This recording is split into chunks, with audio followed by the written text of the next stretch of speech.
Nous irons à Lourdes pour pouvoir découvrir ce qu'est un pèlerinage et l'hospitalité.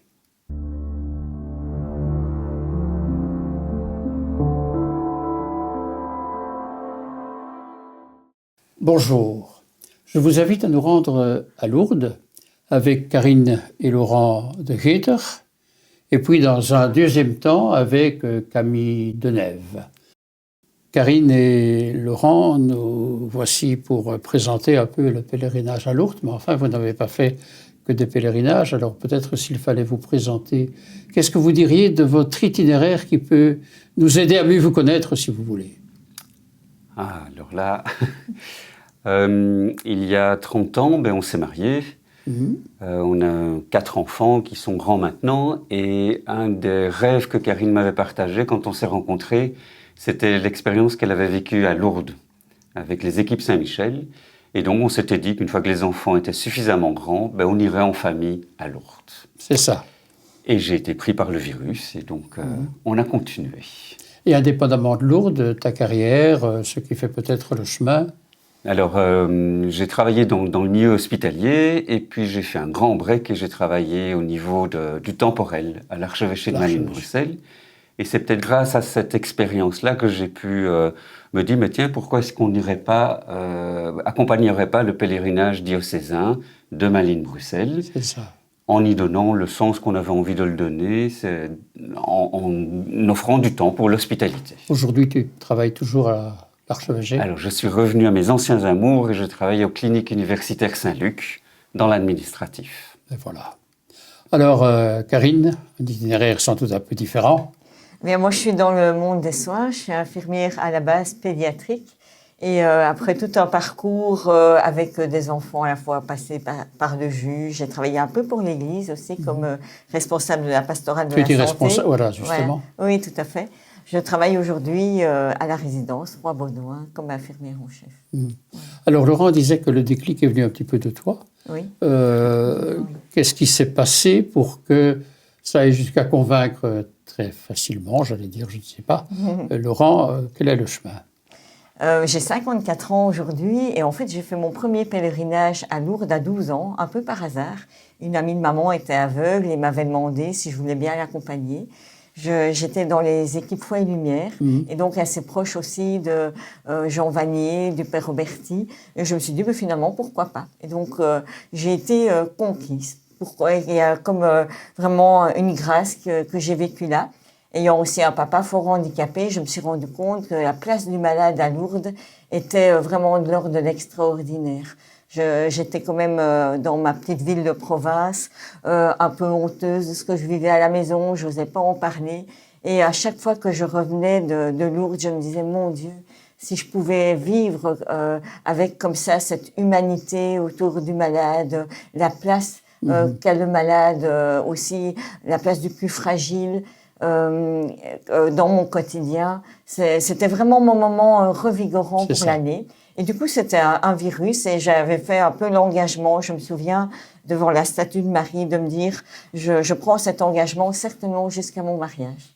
Alors, en fait, le fléau, il a continué parce qu'après, on a fait un break. Ayant les 4 enfants en 4 ans, on a été un peu les mains pleines. Et on est retourné avec notre équipe de foyer, les équipes Notre-Dame. On est allé 2 fois en camping, un peu parallèlement au pèlerinage du Père Roberti, avec tous nos enfants à ce moment-là. Et puis, on a refait un break. Et il y a maintenant 5 ans, Laurent, travaillant à l'archevêché, m'a proposé, du coup, de faire le pèlerinage Malines-Bruxelles. J'étais un peu nostalgique. On a dû discuter pas mal entre celui des équipes Saint-Michel et celui-là. Et en fait, aujourd'hui, parce qu'on le fait encore maintenant, c'est très chouette de faire ce moment en couple aussi. C'est ça. Oui. En couple et en diocèse. Et en diocèse, exactement. Quand vous arrivez à Lourdes, il y a des lieux de pèlerinage un peu partout, on peut dire, hein, mais qu'est-ce qui est caractéristique de ce lieu où on dit que le pape va d'ailleurs y aller fin septembre, hein, il y a une annonce qui vient de paraître, mais c'est quoi Lourdes pour vous, au niveau peut-être du climat général, de la façon dont c'est vécu? Notre engagement de service, c'est en tant qu'hospitalier, donc ça veut dire que les pèlerins moins valides ou malades ont la possibilité de loger à l'accueil Notre-Dame, qui est un hôpital de campagne. Et le service que Karine et moi rendons, c'est de faire les gardes de nuit. Et donc notre approche de Lourdes, quand bien même on va saluer Marie quand on arrive, et on le fait dans notre intimité aussi, c'est d'être au chevet et aux soins, surtout la nuit, de tout ce que les pèlerins peuvent nous confier, veulent nous confier, tout en donnant des soins nécessaires pour les personnes qui en ont besoin. Et donc ce qui est magique à Lourdes, c'est que nous nous isolons pendant 7 jours de notre vie quotidienne, et on s'est dit, là, on est au service des gens et on s'oublie. Mais on s'oublie pas très vite parce qu'on revient tellement riche, c'est qu'on en reçoit énormément. Karine? Oui, moi je rebondis sur ce que dit Laurent. C'est vrai, c'était une parole du Père Roberti qui disait vous allez voir, vous recevrez tellement plus que ce que vous donnez. Et c'est vrai, je crois qu'il faut. Et alors, ce qui est très chouette aussi à l'hospitalité, c'est tout l'intergénérationnel. Il y a des scouts, il y a des personnes âgées, les uns font le linge, les autres, des petits bouts de 4 ans qui vont balayer par terre. Enfin, tout le monde est là autour du malade. Et alors, les témoignages qu'on ressort de certaines personnes qui passent leur année complète dans un lit et qui disent, mon Dieu, si je pouvais avoir cette semaine de Lourdes dans mon quotidien, ma vie serait tellement plus belle. Parce qu'on essaye de faire le maximum, une douche plutôt que 2 douches plutôt qu'une, enfin, que ce soit vraiment une semaine extraordinaire dans leur vie ordinaire, voire à l'œil humain horrible, enfin vraiment, oui, tout à fait enlevé de tout. Enfin, c'est ça. Oui. On va retrouver l'hospitalité et votre témoignage dans quelques instants. Lourdes, c'est aussi les processions, la religion populaire dont on parle, etc. Je vous invite d'entrer un moment dans le climat de Lourdes à travers ces processions qui sont celles à la fois du Saint-Sacrement, du soir aussi, hein, Lourdes. Oui.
Ce temps des processions, ce temps de tout ce chemin finalement, parce qu'une procession dit un chemin vers Marie pour rejoindre le Christ. Ces lumières, ces cierges, tous ceux qui sont là, des malades, des jeunes, enfin vous l'avez vu. Nous revenons avec Karine et Laurent sur l'hospitalité. L'hospitalité, c'est le nom, Laurent, tu parlais d'un hôpital de campagne. Oui. C'est peut-être à préciser. Donc, en fait, je dis par hôpital de campagne que ce ne sont pas des soins curatifs, mais ce sont des soins d'accompagnement, avec la possibilité d'éventuellement être en contact avec l'hôpital de Lourdes s'il y avait des difficultés d'ordre médical plus importantes. Ce n'est pas un hôpital. Ce n'est pas un hôpital, mais qui a quand même toute la structure qui permet d'accueillir les personnes polyhandicapées ou de pouvoir donner des soins de gavage, par exemple, ou en tout cas aussi toute l'infrastructure pour les personnes à mobilité réduite, de pouvoir faire leurs toilettes, de pouvoir avoir des lits qui montent et qui descendent, médicalisés, etc. Donc, c'est dans ce sens-là que je le dis. Ce qu'il y a, c'est que l'équipe d'hospitalier est composée d'un médecin, enfin, devrait être composée d'un médecin, nous en recherchons un, d'une équipe d'infirmières et puis de bénévoles. C'est ça. Mais donc il y a un encadrement médical Oui. et qui est tout à fait assuré et qui fait partie justement qui est offert pour permettre à quiconque le souhaite de participer. C'est ton expérience aussi, Karine? Si je peux rebondir un peu Oui. sur ce que tu dis, c'est un peu les soins comme on peut avoir dans une maison de repos et de soins. Et le public cible, ce sont des personnes tétraplégiques, lourdement handicapées, des personnes âgées, donc qui souhaiteraient aller à Lourdes, mais en hôtel, c'est pas possible. Ils ont besoin d'un encadrement plus médicalisé ou simplement une aide dans la prise de médicaments. Et donc, il y a 50 places dans le PD ici. Et pour le moment, on a 26 personnes moins valides. Donc il reste de la place. Voilà. C'est ça, on peut le dire. On y reviendra en fin d'émission pour donner quelques précisions concrètes et pratiques. Alors, l'hospitalité, ça dit bien. Moi, j'aime beaucoup ce mot d'hospitalité dans la mesure où l'hôte est à la fois celui qui accueille et celui qui est accueilli. On est dans une dynamique de la réciprocité. Oui. Absolument. Certainement. Oui. Moi, j'aime pas du tout parler de plus valide, moins valide. Finalement, on est tous un peu handicapés de quelque chose, mais en tout cas, on essaye de collaborer ensemble pendant une semaine. Et tout le monde vient dans son chemin de foi. Voilà. Et tout le monde chemine. Et il y a un respect et un accompagnement. Des personnes, on va dire, plus pieuses qui souhaitent aller se recueillir devant la grotte, on s'arrange pour que ce puisse être fait. Et des personnes qui disent, non, la procession, je n'ai pas envie, je préfère parler. Il n'y a aucune obligation et chacun vient en chemin. Ce qu'il a dans le cœur, en quelque Exactement. sorte. Oui. Et je voulais peut-être rajouter par rapport à ce qu'on disait là tout à l'heure, Lourdes, ce qui est quelque chose de magique, c'est qu'on ne peut pas rester insensible non plus, peu importe où nous en sommes dans notre chemin. Il y a l'esprit de Lourdes qui est vraiment magique. Et la grâce de Marie, on la sent. C'est ça. Les gens viennent, certains disent, pour être guéris, c'est un peu ce qu'on peut entendre, ou bien il y a d'autres attentes? Moi, je ressens plus quand même cette humanité. Et c'est être guéri, oui, peut-être de la solitude intérieure, de la solitude que l'on vit dans sa maladie, d'être mis de côté ou en arrière, oui, certainement. Mais je dis, on est guéri d'une humanité qui est peut-être trop centrée sur soi-même dans notre quotidien. C'est ça. Le fait qu'on soit en pèlerinage diocésain permet aussi que chacun puisse confier ses prières à l'ensemble du pèlerinage, et ça se concrétise par le dépôt d'un cierge, par exemple. Et donc, je peux bien imaginer qu'il y ait des personnes qui aient des prières de guérison, bien sûr, mais que ce soit physique, que ce soit pas contraire à psychique l'évangile aussi. Et donc, bien sûr, oui. Et donc, il est aussi prévu de pouvoir aller au baignoire et de pouvoir aussi espérer. Oui, c'est ça. Certains reprochent parfois à Lourdes, à l'hospitalité, on est dans un autre contexte, je crois, ce qu'on appelle des dévotions qui sont des bondieuseries. Comment? Alors, moi, j'ai vu des gens à Lourdes, notamment, qui achetaient cela, mais plein de soucis pour aller donner quelque chose à ceux vers lesquels ils retournaient. Comment est-ce que vous voyez cette question de religiosité, plus que de religion, presque populaire? Alors, c'est vrai que quand on arrive dans la ville de Lourdes, ça peut avoir un aspect un peu heurtant, j'avoue. Après ça, je me dis, il y a toute cette foi aussi de Sainte Rita. On partage aussi toujours notre pèlerinage avec celui des Gitans. Ah oui. Et ils vivent ça d'une façon très particulière aussi. Et c'est magnifique de voir aussi quelles sont leurs croyances à eux. Et je crois qu'il faut un peu s'ouvrir. Qui suis-je pour juger de la foi de l'autre et de la façon dont ils la vivent? Certains ont besoin de toucher, certains ont besoin de vivre ça intérieurement, d'autres c'est aller chercher de l'eau de Lourdes, offrir. Je me souviens de cette personne moins valide qui avait été nous chercher à plusieurs encadrants un petit oiseau, parce qu'elle disait qu'on était les anges pour par elle. exemple, oui. Ça m'a touchée. Je trouve ça magnifique, quoi. Enfin. Ouais. Et alors, l'hospitalité, on va un peu dire concrètement, puisque vous dites qu'il reste de la place par rapport à ce pèlerinage, que faut-il faire pour s'inscrire? Et à qui s'adresse-t-on quand on propose comme ça une invitation pour un pèlerinage? Donc, en fait, ce qu'on cherche concrètement, Oui. on a un médecin certainement qui est un diacre, mais qui est un peu âgé. Donc, s'il y a quelqu'un d'entre vous, une ou deux personnes en plus sont plus que bienvenues. Des infirmiers aussi, des aides-soignants, et puis toute personne de bonne volonté, des étudiants aussi. Oui. Alors, au niveau de tout ce qui est modalité pratique, je pense que tout peut se négocier et tout peut... En tout cas, il faut oser faire les démarches et après, tout peut s'envisager. Et, oui. C'est bénévole, hein. Oui, voilà. Donc J'allais y venir. on y va bénévolement. Et on paye son voyage. Et on paye sa nourriture, son logement et son voyage.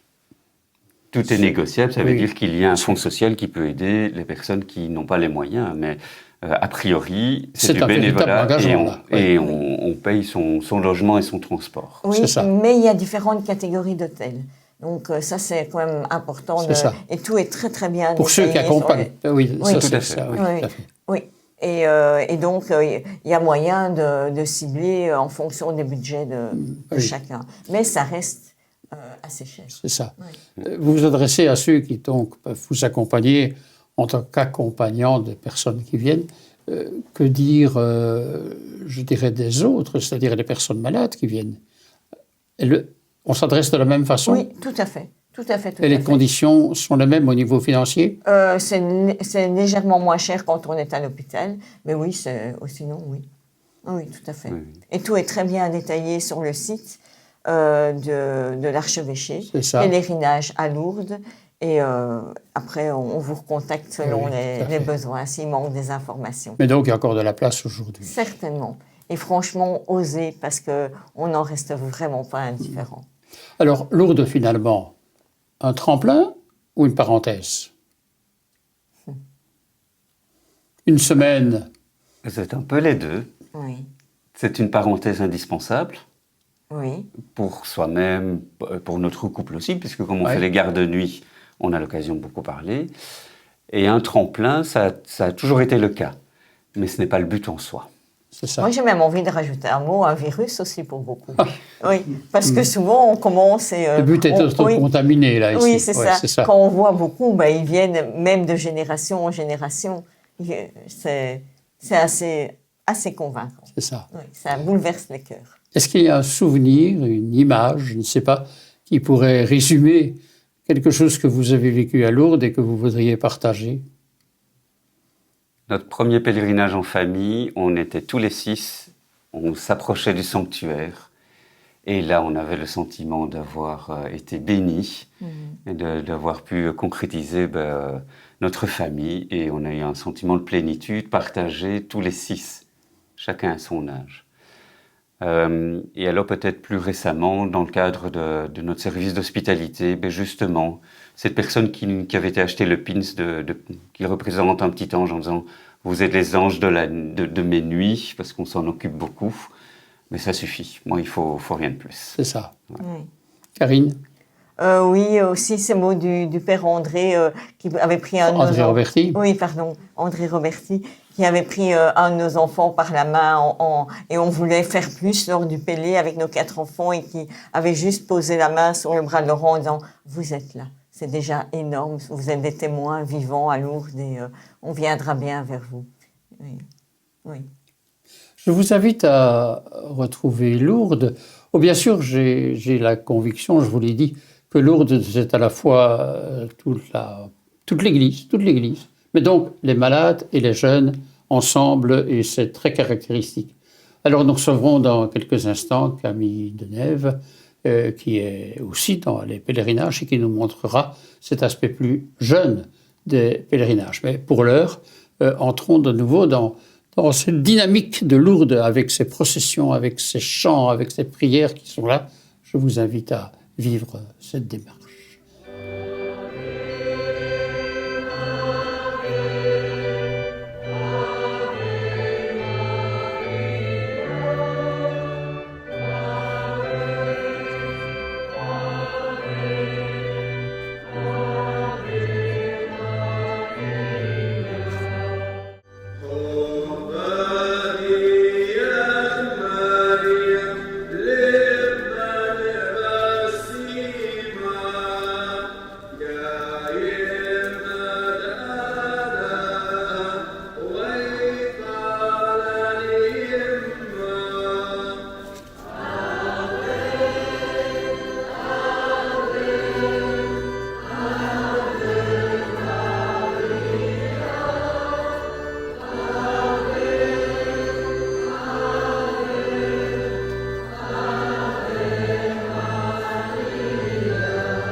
Merci à Laurent Temmerman et Karine de Geter qui nous ont rejoints déjà pour cette émission. Et aujourd'hui, je vous le disais, avec les jeunes, Camille Denève.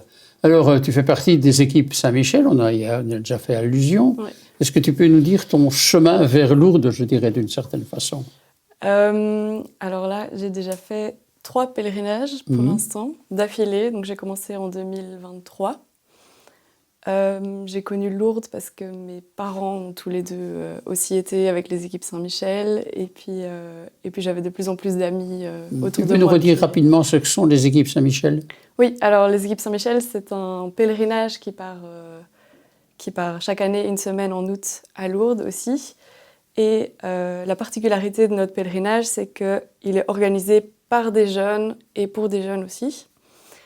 Et l'idée, c'est qu'on reste tout le temps avec notre moins valide C'est ça. qui nous est attitré. Un accompagnement, véritablement. On accompagne et on fait toutes des activités avec eux, on mange avec eux, on dort même avec eux dans des chambres. Oui. C'est ça qui nous rend quand même différents des autres pèlerinages. C'est le soir, ils dorment avec nous à l'hôtel et on s'en occupe. Vous partagez l'hôtel des personnes avec ça. lesquelles vous êtes. Hein, donc finalement, Ouais, c'est ça. c'est Oui. ça. Ouais. Alors pour toi, Lourdes, tu parlais de l'expérience de tes parents. Ouais. D'autres choses? Mes amis autour, Oui. de plus en plus. Qu'est-ce que pour toi, Lourdes, comment est-ce que tu parlerais, et à ceux qui nous regardent, qui nous écoutent, de dire venez-y, quoi? Je pense que c'est une bienveillance, mais inimaginable, qu'on ne peut pas... Même moi, avant de m'inscrire et de venir, de vivre vraiment ça, j'aurais pas pu savoir l'esprit de Lourdes et le partage et la joie, la bienveillance qui règne. Il faut le vivre pour comprendre par après, De l'intérieur. pourquoi on revient, quoi. Ouais. Et alors, à partir de cette expérience, il y a le pèlerinage, il y a les équipes Saint-Michel, mais il y a Lourdes. C'est quand même un lieu particulier, Lourdes. Comment est-ce que lorsque tu arrives à Lourdes, tu te dis, tiens, oui, je suis à Lourdes, quoi. Après, je trouve que la ville de Lourdes en soi, elle n'est pas... C'est pas la plus belle.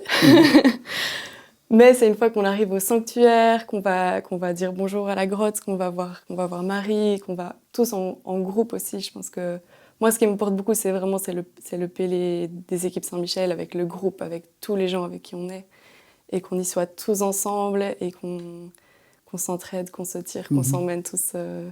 Il y a aussi une dimension internationale d'Église universelle. On y retrouve des jeunes et d'autres de tous les pays. C'est facile de croiser d'autres pays. Je pense que c'est un endroit où on se rejoint tous et qu'on est tous là pour la même chose au final. Et donc, oui, c'est... Mais tu fais l'expérience concrètement de cette dimension universelle des gens qui viennent un petit peu avec des cultures différentes, enfin tout ça. Je trouve qu'on reste quand même fort avec les gens avec qui on est. On a un grand groupe quand même, donc... oui, on croise d'autres pélés, parfois même on croise des gens qu'on connaît ou qu'on a croisés. C'est ça. Oui. Peut-être s'il fallait dire à des personnes, de nouveau, qui nous regardent, comme je le disais il y a quelques instants, tu vois encore quelque chose à dire par rapport à l'invitation apportée aux jeunes, de dire venez, venez, venez, quoi. Venez. Ouais. Venez, vous allez voir, c'est très ressourçant, spirituellement et même en amitié, Oui, c'est du don de soi, mais on reçoit tellement en échange aussi et on apprend à connaître aussi le monde du handicap qui peut faire peur un peu, je trouve, quand on connaît pas. Mais une fois qu'on est dedans, en fait, c'est tellement limite plus simple que le monde des personnes. Et les jeunes y trouvent leur place. Et les jeunes y trouvent leur place, oui. C'est vraiment fait pour eux aussi. Donc... toutes les activités sont aussi tournées vers les jeunes et les moins valides aussi, évidemment. Alors voilà, toute une émission tournée vers Lourdes. On va encore retrouver quelques images pour terminer avant le générique final. Mais je voudrais surtout remercier Karine de Geter, qui nous a rejoint avec son mari Laurent Temmerman en première partie de cette émission. à toi aussi, Camille Denève, qui nous a rejoints pour dire que finalement tous les jeunes sont invités. Et c'est vraiment pour tous que l'expérience du pèlerinage à Lourdes. Il n'y a pas de lieu, de date particulière pour y aller, mais il y a les dates qui sont celles que vous verrez sur l'écran et qui disent les dates des pèlerinages que nous vous proposons. Alors voilà, merci que nous soyons tous des pèlerins de l'espérance à travers finalement notre chemin, que nous soyons à Lourdes, et je vous invite à nous y rendre vraiment très fort, que nous soyons dans d'autres lieux, mais nous sommes tous pèlerins d'espérance et pèlerins d'humanité. Alors à travers leurs témoignages, eh bien finalement nous avons pu le reconnaître. Je vous remercie de votre participation, je remercie les participants à cette interview, et je vous souhaite de bonnes semaines. Au revoir, à très bientôt.